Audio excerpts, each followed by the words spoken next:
কি কমু মনের দুঃখের কথা। আমার জামাইয়ের লগে সেদিন বিশাল এক ক্যাচাল লাগাই দিছিলাম। আমি তো বাইরে যাবো না কইছি, আমার জামাই আমার টানতে টানতে নিয়ে গেল আসলান রেস্টুরেন্টে।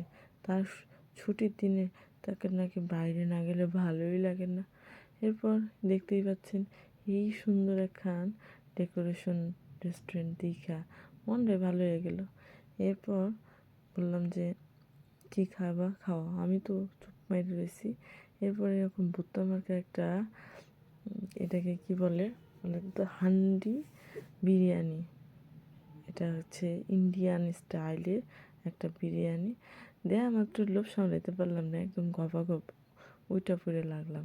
দেখতেই পাচ্ছেন আমার কাছে জব্বর মজা লাগছে, আমার জামাইয়ের কাছে পছন্দ হয়নি। তার আবার দেশি বিরিয়ানি পছন্দ, মোগলাই বিরিয়ানি, মুঘল আমলদের বিরিয়ানি নাকি তার মুখে রুচে। তো যাই হোক, আমার তো ক্ষুধায় পেটটা চুচু করতেছিল, কইতে পারতেছিলাম না, সারাদিন ঝগড়া করতে করতে পেটের তো ডাক মানতেছিল না। এরপর গপাগপ খাইতে শুরু করলাম, বেশ ভালো।